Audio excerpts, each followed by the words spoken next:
남유다가 바벨론에 의해서 멸망합니다. 그때가 기원전 586년입니다. 나라가 망하자 백성들이 포로로 잡혀갔습니다. 그런데 이 남유다가 멸망하면서 한꺼번에 포로로 다 잡혀간 것이 아닙니다. 4차례에 걸쳐서 포로로 잡혀가게 되는데 멸망하기 전에 이미 2차례에 포로로 끌려가는 그런 일들이 있었습니다. 기원전 605년, 그러니까 남유다가 완전 멸망하기 약 20년 전에 첫 번째 포로로 붙들려 간 사람들이 있었습니다. 오늘 다니엘서에 나오는 다니엘과 그의 세 친구, 이들은 1차 포로로 붙들려 갔던 사람들이었습니다. 이때 당시 나이가 16살, 여러분 소년이죠. 다니엘이 활동하던 이 시대에 세 사람의 대표적인 선지자를 꼽으라고 그러면 에레미야와 에스겔과 다니엘, 이 세 사람을 들 수가 있습니다. 에레미야는 본토에서 예언 활동을 했던 선지자입니다. 그리고 에스겔은 바벨론의 포로로 잡혀가서 그 바벨론 포로민들과 함께 거주하면서 예언 활동을 했던 선지자입니다. 그리고 다니엘은 역시 바벨론에서 예언 활동을 했지만 바벨론 왕실에서 예언 활동을 했던 선지자입니다. 이 세 명의 선지자가 동시대에 그렇게 하나님의 사역을 감당했던 대표적인 인물들이다 생각하시면 되겠습니다. 이때 당시 바벨론은 비록 포로민이라 할지라도 그 중에서 총명하고 준수하고 똑똑한 사람들을 발굴을 해서 그들을 바벨론의 문화와 바벨론의 기술과 바벨론의 학문과 바벨론의 종교를 교육해서 인재로 만들었습니다. 그리고 그 인재를 자국의 발전과 자국의 유익을 위해서 등용해서 쓰는 그런 정책이 펼쳐지고 있었습니다.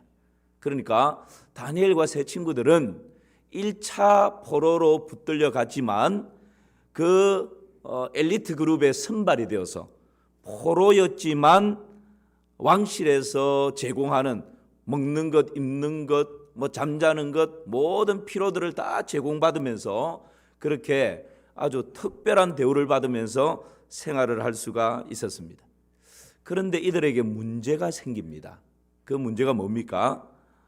왕실에서 제공되어지는 많은 좋은 것들이 있는데 왕에 제공해주는 음식을 거절한 것입니다. 음식을 먹지 않겠다. 그러니까 이들을 특별 관리하고 있는 이 황관장이, 책임자가 이들에게 이야기합니다. 야, 너희들이 왕이 내리는 이 음식을 먹지 않고 거절하면 나중에 너희들의 얼굴이 초췌하고 건강에 문제가 생기면 너희들만이 문제가 아니라 책임자인 나에게 위태로운 일이 일어난다. 무슨 말이냐? 그러면서 이게 다짜고짜 이야기를 합니다. 그때에 다니엘과 이 친구들이 제안을 하죠. 그러면 열흘 동안 우리를 한번 시험해 보라고.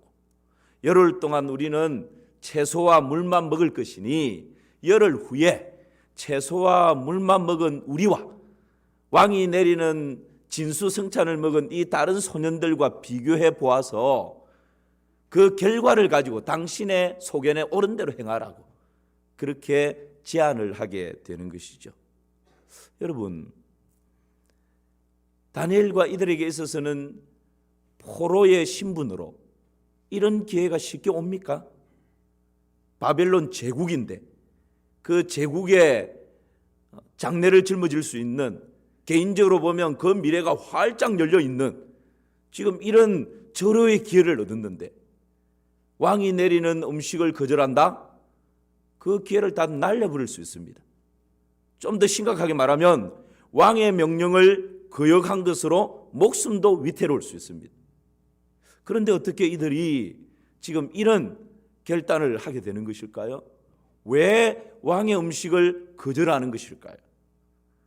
그 답이 8절 말씀에 나와 있습니다. 여러분 8절을 같이 한번 보실까요? 함께 읽습니다. 다니엘은 뜻을 정하여 왕의 음식과 그가 마시는 포도주로 자기를 더럽히지 아니하리라 하고 자기를 더럽히지 아니하도록 환관장에게 구하니. 그러니까 왕이 내리는 음식을 먹지 않는 것은 뭐 때문에 먹지 않았다고요? 자기를 더럽히지 않기 위해서 먹지 않았다라는 거예요.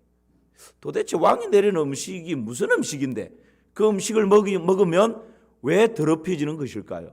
그 음식에 이상한 것이 막 들어있는 것일까요? 그렇지 않습니다. 여러분 여기에서 더럽혀진다라고 하는 이 원어의 뜻은 모독한다라는 뜻입니다. 단순히 뭐 음식이 나를 더럽게 하는 무슨 약품이 들어있다든지 무슨 그런 게 있기 때문에 더럽혀지는 것이 아니라 이 음식을 먹음으로 내가 섬기는 하나님이 모독을 받고 하나님 백성된 내가 모독을 받는다라는 의미입니다. 왜 모독을 받는 것일까요?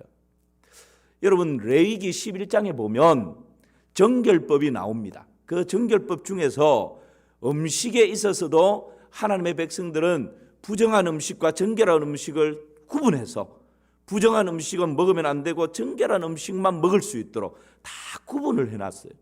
그런데 여러분 왕이 내리는 이 음식 중에는 부정한 음식의 종류들도 수두룩할 것입니다. 온갖 좋은 음식은 다 있으니까. 그 부정한 음식을 먹게 되면 그것은 하나님의 말씀을 정면으로 어기는 것이 되는 것이죠. 그렇게 되면 하나님이 모독을 받는 것이고 하나님의 거룩이 훼손을 당하는 일이 되는 것입니다.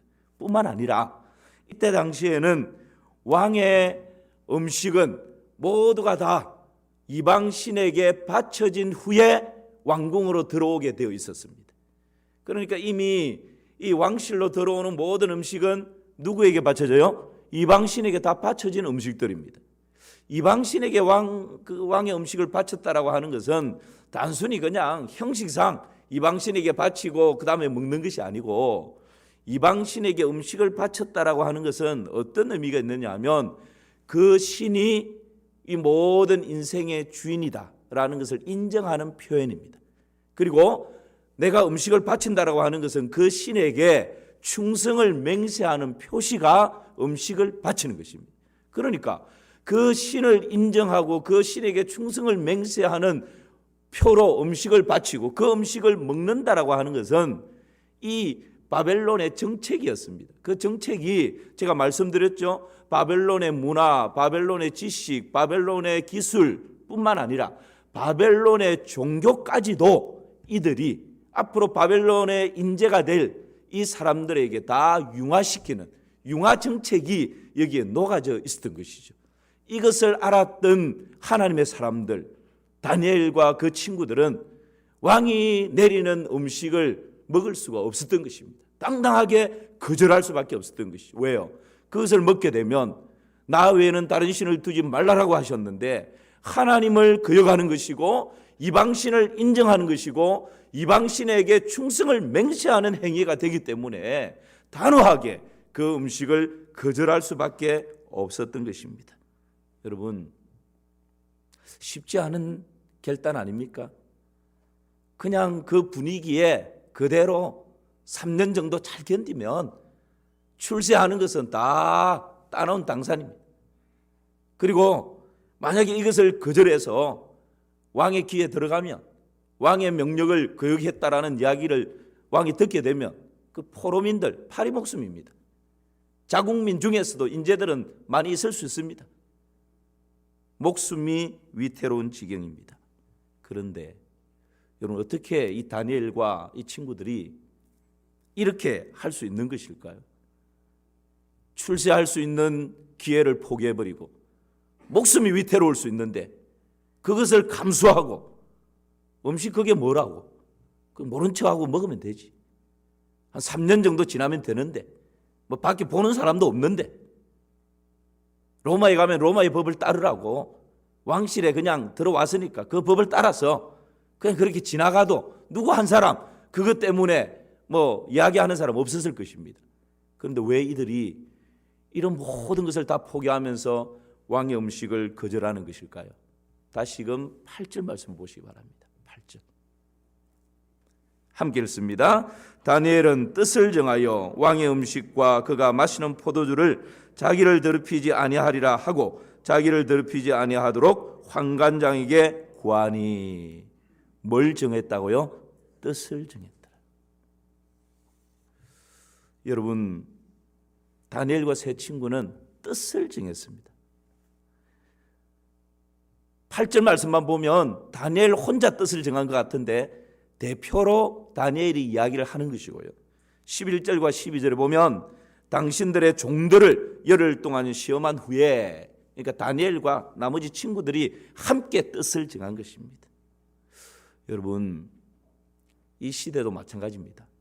뜻을 정하지 않으면 친구 따라 장에 가다가 그냥 소중한 세월들을 다 허송세월 해버리는 삶을 살아갈 수밖에 없습니다. 뜻을 정하지 않으면 바람에 흔들리는 갈대처럼 살아가게 되어 있습니다.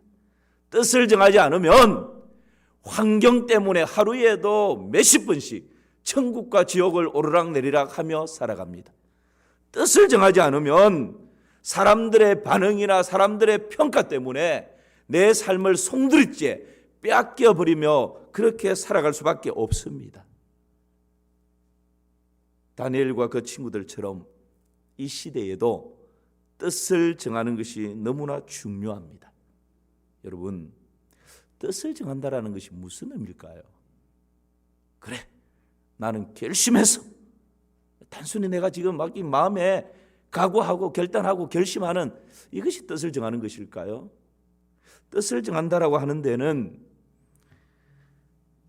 나의 유익을 따지지 않는 것입니다. 뜻을 정한다라고 하는 이 의미 속에는 내 자신의 안락과 평안을 앞세우지 않는 것입니다. 뜻을 정한다라고 하는 이 의미 속에는 더 나은 가치를 위해서 덜한 가치를 포기할 수 있는 것입니다. 뜻을 정한다라고 하는 것은 더 나아가서 절대적인 가치를 선택하기 때문에 상대적인 가치를 언제든지 포기할 수 있는 것, 이것이 여러분 뜻을 정하는 것입니다. 아멘입니까? 이런 것을 한번 생각해 보십시오. 사냥대회가 있었습니다. 그 사냥대회 우승자는 누구보다도 크고 견실한 사냥감을 사냥해오는 사람이었습니다. 정해진 시간이 있습니다. 한 사람이 활을 가지고 사냥을 위해서 나갔습니다. 사냥감을 찾다가 한 마리를 발견했는데 토끼 한 마리가 껑충하고 뜁니다. 활을 겨누어서 토끼를 쏠려고 하는 그 순간에 옆에서 노루 한 마리가 껑충하고 뛰어나왔습니다. 여러분, 이 대회의 우승은 기준이 뭐라고요? 누가 더 크고 견실한 사냥감을 사냥해 오느냐는 것입니다. 토끼와 노루 중에 어느 것을 사냥해야 되겠습니까? 예, 이때 토끼 이러면 또 곤란하죠. 노루를 선택할 것입니다. 그렇죠. 노루가 토끼보다는 더 크고 견실하니까. 그러면 노루를 선택을 하면 무엇은 포기해야 됩니까? 토끼는 포기해야 됩니다. 뜻을 정한다라고 하는 것은 첫 번째는 이런 의미입니다. 더 높은 가치 때문에 낮은 가치를 포기하는 것입니다. 그런데 여러분, 뜻을 정한다라고 하는 것은 이것보다 더 나아가는 것입니다. 사실 이것은 이 가치들을 비교해서 선택하는 것은 쉬울 수 있습니다. 큰 것만, 유익한 것만, 좋은 것만 비교해서 선택하면 되니까. 그런데 여러분, 이렇게 생각해 보십시오. 뜻을 정하는 것은 절대적인 가치 때문에 상대적인 가치를 포기하는 것인데, 절대적인 가치가 뭡니까? 가족 중에 불치병이 들었습니다. 그 병을 고칠 수 있는 유일한 한 방법이 있는데 토끼의 간을 가지고 약을 만드는 것입니다. 그래서 그 가정의 가장이 무장을 하고 활을 가지고 토끼를 잡으러 갑니다. 뭐가 필요하기 때문에요? 토끼의 간을 가지고 약을 만들어야 되기 때문에. 깊은 산골을 헤매고 헤매는데 잘 나타나지 않습니다. 드디어 토끼가 한 마리 나타났습니다. 활을 당겨서 딱 쏘려고 하는데 엄청나게 크고 희귀한 천연기념물 같은 사슴 한 마리가 뚝 나타난 거예요. 사슴의 뿔을 보니까 엄청 큽니다. 그 사슴의 뿔을 잘라서 녹용을 만들면 하루아침에 떼부자가 될 수 있는 기회가 온 것입니다. 토끼와 뭐가 있다고요? 사슴. 이 둘 중에 지금 이 가장은 어느 것을 잡아야 될까요? 다시 설교 시간이지만 여러분, 이 토끼와 이 천연기념물 같은 이 사슴 중에 어느 것을 잡아야 될까요? 토끼. 그렇죠. 토끼입니다. 왜 그렇습니까? 지금 이 가장의 마음에는 내 식구를 고쳐야 되는 것 말고는 딴 생각이 없어요. 사슴 할아버지가 나타나도 호랑이가 나타나도 그것은 눈 안중에 들어오지 않습니다. 왜요? 지금 내 집에 내 식구가 죽어가는데 토끼 간을 가지고 약을 만들면 살릴 수 있는데, 지금 당장 여러분 내 손에 유익이 들어오고 돈이 들어온다고 그 사슴을 선택하겠습니까? 토끼를 포기하고? 아니죠. 이것이 절대적인 가치라는 것입니다. 여러분, 때로는 우리가 이 세상 살아가면서 얼마나 많이 상대적인 가치 때문에 절대적인 가치를 포기해버리며 살아가는지 몰라요. 여러분, 그것은 세상을 거꾸로 사는 것입니다. 지금 잠시 이 세상에서는 편리한 것 같고, 이 세상에서는 사람들에게 인정받는 것 같고 박수갈채 받는 것 같지만, 우리 인생은 세상에서 평가받는 거 아닙니다. 사람들로부터 점수 따고 평가받는 것으로 끝나는 거 아닙니다. 하나님 앞에 섰을 때 그 하나님께서 우리 인생을 다 평가하실 텐데, 여러분, 정말 절대적인 이 가치 때문에 노루가 나타나든 사슴이 나타나든 호랑이가 나타나든 나에게 그 어떤 유익한 것이 나타난다 할지라도 절대적인 이 가치 때문에 상대적인 이 모든 것들은 과감하게 포기할 수 있는 것, 이것이 뜻을 정한 하나님의 사람들인 것입니다. 그런 은혜와 그런 담대함과 그런 믿음과 그런 용기가 있기를 주님의 이름으로 축복합니다. 정말 여러분, 이 시대에 하나님이 그런 사람을 보고 싶어 하지 않겠습니까? 여호와의 눈은 온 땅을 두루다니며 감찰하사 전심으로 자기에게 향하는 자에게 능력을 베푸신다 말씀하지 않습니까? 그런 사람을 하나님이 결코 외면하지 않으십니다. 여러분, 다니엘과 그 친구들에게 있어서 절대적인 가치가 뭐였습니까? 그것은 나의 출세가 아닙니다. 내 통장에 지금 거금이 들어오는 것도 아니었습니다. 나의 미래가 활짝 열리는 출세가도 아니었습니다. 다니엘과 이 친구들에게 있어서 절대적인 가치는 바로 전지전능하신 하나님이었습니다. 하나님의 말씀이었습니다. 신앙이었습니다. 하나님 자녀로서 이 세상 가운데 지켜가야 할 거룩과 정결함이라고 하는 그 정체성, 그것을 절대적인 가치로 붙들고 살아갔던 것입니다. 그 절대적인 가치 앞에 여러분, 왕실에서 3년 동안 엘리트로 교육하는 것, 그거 포기할 수 있는 것입니다. 왕의 명령을 어겼다는 것 때문에 감옥살이 할 수 있다는 것 감당할 수 있는 것입니다. 오히려 목숨도 위태로운 것조차도 이 절대적인 가치 앞에서 다 포기할 수 있는 것, 그것이 여러분 바로 이 절대적인 가치입니다. 아마 그 주위에 다니엘과 그 세 친구들의 주위에 다른 사람들이 여러 가지 이야기를 했을 것입니다. 아니, 지금 3년만 견디면 되는데 그렇게 별나게 그렇게 표를 내야 되겠냐? 로마에 가면 로마 법을 따르라 그랬는데 지금 여기는 바벨론 아니냐? 그리고 왕실 아니냐?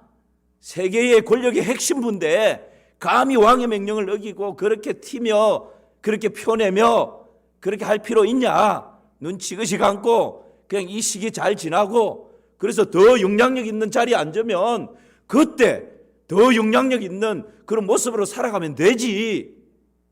그렇게 여러분 회유하고 조롱하고 야유하고 손가락질하는 그런 일들이 얼마나 많았겠습니까? 그러나 여러분, 하나님의 사람들 다니엘과 이들에게 있어서는 하나님 앞에서 절대적인 이 가치 외에 상대적인 모든 것은 다 사도 바울이 고백했던 것처럼 다 배설물과 같은 거였습니다. 여러분, 뜻을 정한다는 것은 절대 가치 앞에서 나의 유익을 포기할 수 있는 것입니다. 뜻을 정한다고 하는 것은 절대적인 가치 앞에서 돈을 포기할 수 있는 것이고, 절대적인 그 가치 앞에서 사람을 포기할 수 있는 것입니다. 그것이 바로 뜻을 정한 인생입니다. 오늘날 우리에게 여러분, 절대적인 가장 기본적인 신앙의 가치가 어떤 것입니까? 주일 성수와 예배입니다. 그리고 11조입니다. 여러분, 하나님께서 왜 일주일에 하루를 구별했을까요? 그냥 직장 나가지 않고 쉬라고, 그날 그냥 쾌락을 누리며 안락을 취하라고? 그렇지 않습니다. 구약의 안식일의 정신이 뭡니까? 일주일 중에 특별하게 한 날을 구별해서 이날 뭐 하라고요? 하나님을 기억하고 하나님을 예배하고 하나님께 집중하고, 그래서 내가 이 땅에 살아가는 이유가 무엇인지, 내가 이 땅에 살아가는 목적이 무엇인지 다시 한번 되새기고, 나의 삶에 어지럽혀져 있는 다른 모든 것을 다 가지치게 하고 다시금 하나님께로 시선을 고정하여 하나님으로부터 오는 힘과 능력을 덧입고 세상 가운데, 직장 가운데 나아가서 당당하게 하나님 자녀로서의 거룩을 유지하며 살아가라고, 여러분, 그렇게 우리에게 주일이 주어진 거 아닙니까? 그리고 저 주일날 가장 중요한 것은 하나님 앞에 예배자로 나가는 것입니다. 왜 그렇습니까? 사람의 제일 된 목적은 하나님을 영화롭게 하는 것이요 영원토록 그를 즐거워하는 것입니다. 내가 이 세상에 태어난 이유가 무엇입니까? 예배하기 위해서입니다. 내가 오늘도 호흡하며 살아가는 이유가 무엇입니까? 예배자로 세워지기 위해서인 것입니다. 예배하기 위해서 태어났고, 예배하기 위해서 하나님께서 내 인생을 지금까지 살려두셨다면, 여러분, 우리 인생의 본분을 따라서 우리는 참 예배자로 살아가야 되는 것입니다. 그런데 코로나 이 사태를 거치면서 예배가 무너져 버렸어요. 예배가 너무 경히 여김을 받게 됐습니다. 마치 예배가 무슨 클럽에 모여서 춤추는 사람들, 그런 모임과 같은 수준으로 전락되어져 버렸어요. 예배가 천덕꾸러기가 되어버렸습니다. 마치 예배 때문에 모든 것이 그냥, 여러분, 하나님을 알지 못하는 세상이 예배를 천덕꾸러기로 평가하고 대우하는 것은 괜찮아요. 하나님을 모르니까. 그리스도인들에게 예배가 얼마나 가치 있고 중요한 것인지 모르니까 괜찮아요. 그럴 수 있습니다. 그러나 예수 그리스도를 구주와 주로 믿은 하나님 자녀된 하나님의 백성으로 살아가는 사람들조차 이런 풍류에 휩쓸려서 예배의 가치를 상실해버리고 예배를 천두꾸러기로 여겨버리고 주일을 나의 평안과 안락과 쾌락으로 바꾸어버리는, 여러분, 이런 일들이 코로나 사태로 인하여서 이런 지금 우리 한국 기독교의 위기처럼 이렇게 번져가고 있습니다. 저는 목회자로서 너무 지금 안타까움이 있습니다. 다행스러운 것은요, 우리 교회는 오전 예배는 중단하지 않았습니다. 나오신 분들도 계시고 유튜브로 보시는 분들도요, 저는 불가피한 사정 때문에 유튜브로 영상으로 예배 드린다고 믿고 있습니다. 그런 분들 다 합치면 500명이 넘습니다. 우리 평균 나오시는 분들, 제가 믿기로는 한 분도 빠지지 않고 예배는 그러지 않고 있습니다. 여러분, 제가 간절히 부탁드리는 것은 우리 이 지역은 대구가 아닙니다. 이제 이 정도 진정이 되었으면 지난 부활주일부터 오전 예배는 정상으로 다 돌아왔다고 그랬습니다. 그리고 정부에서 말하는 그런 7가지 원칙, 우리 교회는 다 지킵니다. 여러분 보십시오. 충분히 1m 정도는 다 떨어지지 않습니다. 1부, 3부 때는 지금 여기보다 더 여유 있게 그렇게 예배를 드릴 수가 있습니다. 여러분, 예배가 우리 신앙생활에 있어서 주일을 성수하며 예배드리는 것, 이 세상 그 어떤 것과 바꿀 수 없는 절대적인 가치라고 하는 것을 여러분 다시 한번 마음에 꼭 새기시기를 주님의 이름으로 축복합니다. 예배가 무너지면 다 무너지는 것입니다. 왠 줄 아십니까? 우리를 만드신 목적이 하나님께서 예배받기 위해서 만드셨기 때문에 그 목적을 따라서 살아갈 때 참 삶의 의미가 있고 가치가 있고 기쁨이 있고 행복이 있는 것입니다. 그런데 하나님 만드신 목적에서 어긋나게 되면 아무리 많이 가져도, 아무리 많이 배워도, 아무리 많은 사람들이 손뼉치며 박수를 보내도 참 삶의 의미가 없어요. 그것이 참 삶의 가치가 아니에요. 나중에는 외롭습니다. 고독합니다. 허해집니다. 하나님이 만드신 목적을 따라 살아갈 때, 참 예배자로 살아갈 때 거기에 여러분 놀라운 행복이 충만할 줄을 믿습니다. 우리가 바꿀 수 없는 참 신앙의 절대적인 가치 하나가 또 뭡니까? 11조입니다. 아이고, 목사님이 요즘 코로나 때문에 이게 뭐 헌금이 안 들어와서 지금 11조 강조하나? 여러분 그렇게 생각하지 마십시오. 두 가지 우리 신앙의 절대적인 바꿀 수 없는 정체성, 하나는 주일 성수하며 예배하는 것이고요, 하나는 10의 1조입니다. 지금 제가 10의 1조 금액을 가지고 말씀드린 거 아닙니다. 11조의 정신이 뭡니까 여러분? 11조의 정신은요, 하나님이 돈이 없으니까 너희들 가져와라 이거 아닙니다. 세상의 은도 금도 다 하나님의 것입니다. 11조의 정신은 10의 1 하나님께 드림으로, 하나님 내가 가지고 있는 모든 것이 하나님의 것입니다. 나에게 주신 자녀도 하나님의 것입니다. 내 직장도 하나님의 것입니다. 나의 사업처도 하나님의 것입니다. 나에게 있는 재능도 하나님의 것입니다. 나의 모든 시간도 하나님의 것입니다. 나에게 있는 이 생명조차 하나님의 것입니다 라고 하는 믿음의 고백의 표현이 10의 1조를 하나님께 드리는 것입니다.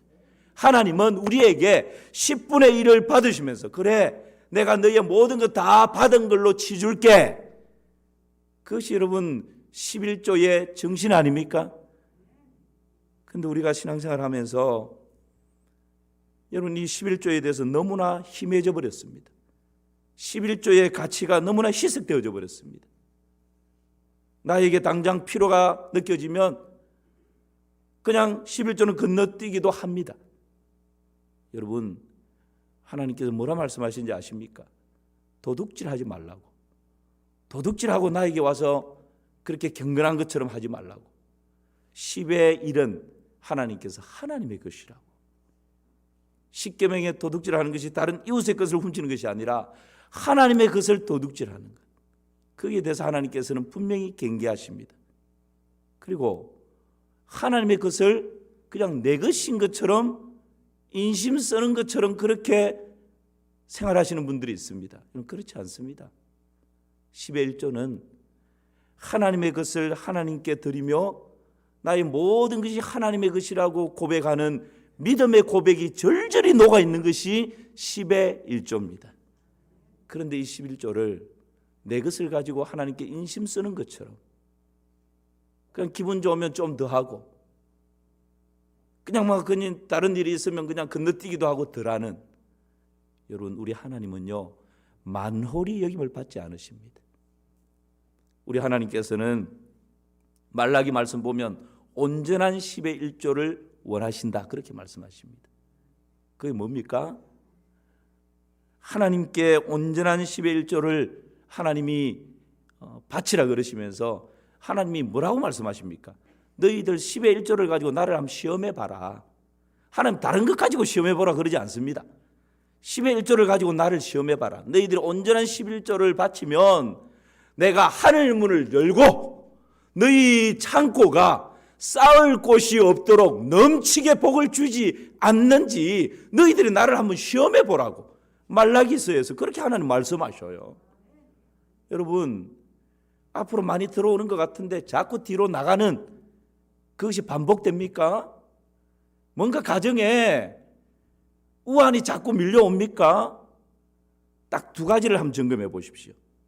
나는 하나님 앞에 지금 온전한 하나님 만홀히 여기지 않는 온전한 10의 1조를 하고 있는지 그거 하나 점검해 보시고, 또 하나는 부모를 잘 공경하고 있는지,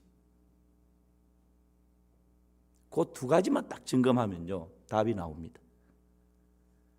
두 가지 뭐라고요? 온전한 10의 1조를 내가 하고 있는지, 부모님을 잘 공경하고 있는지. 목사님 우리 부모님 이미 떠나셨는데요. 그런 분들은 옆에 있는 분들도 좋습니다. 옆에 있는 어르신들을 내 부모인 것처럼 그렇게 공경하고 사랑하고 섬기고 있는지, 이 두 가지를 잘 점검하면 여러분 우리의 삶에 무너졌던 부분들이 다시금 새롭게 회복되는 은혜가 있는 줄 믿습니다. 이것이 여러분 어떤 것과도 바꿀 수 없는 절대적인 가치입니다.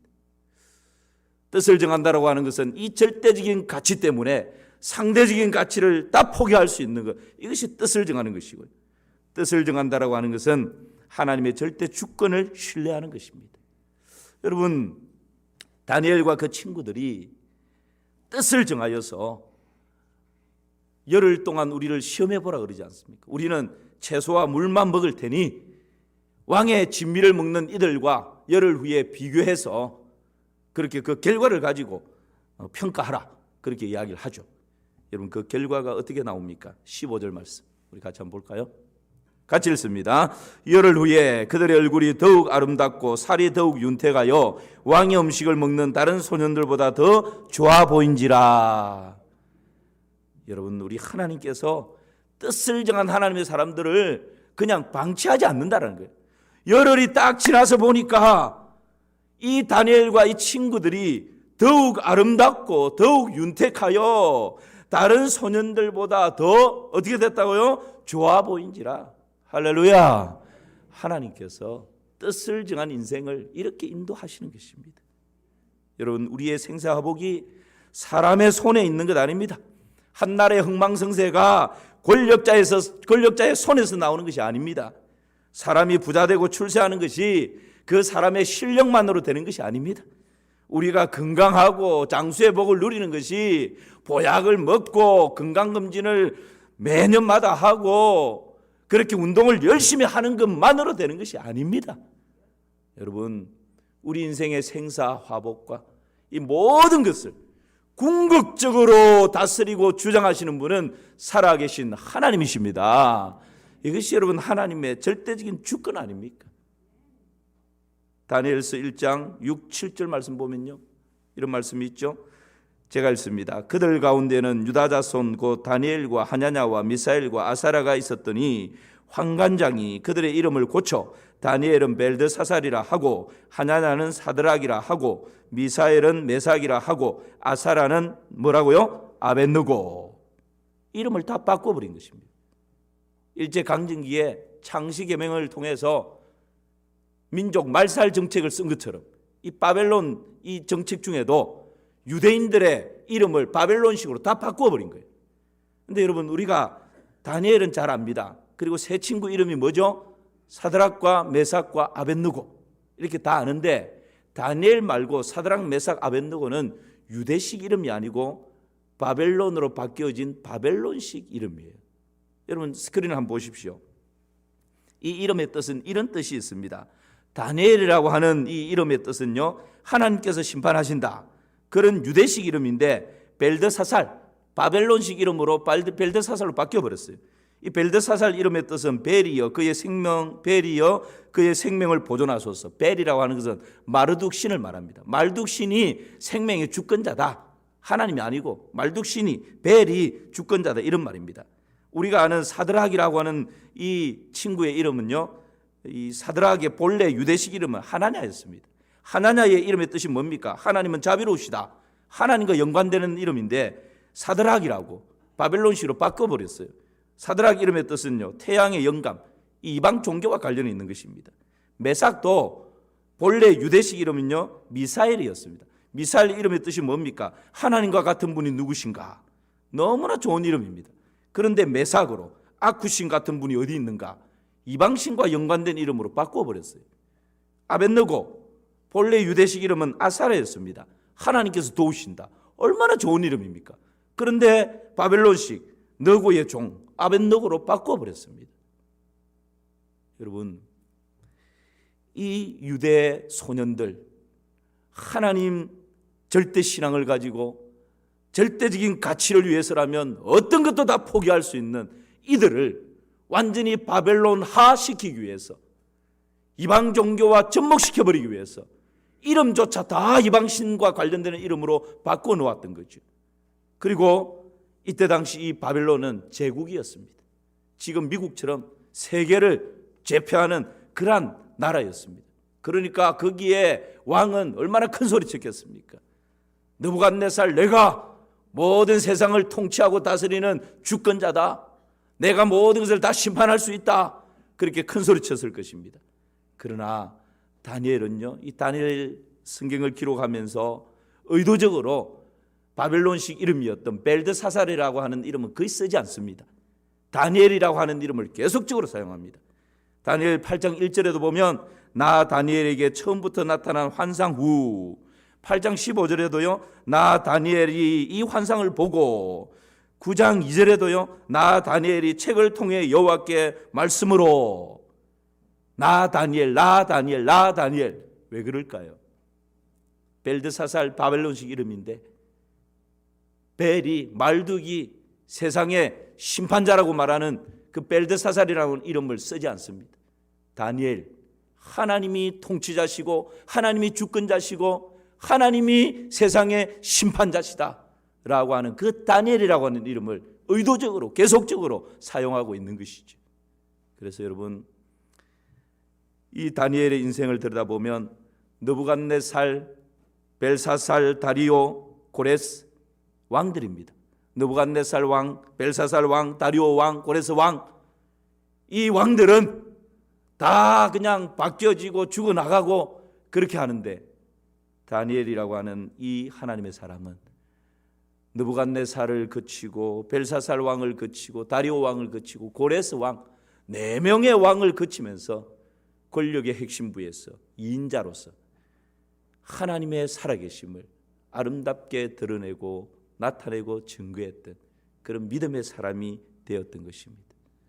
뜻을 정한 인생을 하나님께서는 이처럼 하늘의 별과 같이 빛나게 하십니다. 여러분, 이 세상은 너무나 혼탁하고 우리를 유혹하고 미혹하는 요소들이 너무 많습니다. 제가 처음 말씀드린 것처럼 뜻을 정하지 않으면 친구 따라 장에 다니다가 소중한 세월을 다 허비해 버릴 수 있습니다. 뜻을 정하지 않으면 바람에 날리는 갈대처럼 살아가게 됩니다. 뜻을 정하지 않으면 환경 때문에 사람 때문에 내 소중한 인생을 송두리째 돼야 다 망가뜨릴 수 있는 그런 시대가 우리가 지금 살아가고 있는 이 시대입니다. 뜻을 정한다라고 하는 것은 절대적인 가치 때문에 상대적인 가치를 과감하게 포기할 수 있는 것. 뜻을 정한다라고 하는 것은 어떤 환경이 나를 둘러 진친다 할지라도 하나님의 절대 주권을 굳게 신뢰하는 것. 이것이 여러분 뜻을 정한 인생입니다. 뜻을 정한 하나님의 사람들로 살아가므로 삶의 한 절 한 절 가운데서 승리의 개가를 부르는 우리 성도님들 되시기를 주님의 이름으로 축복합니다.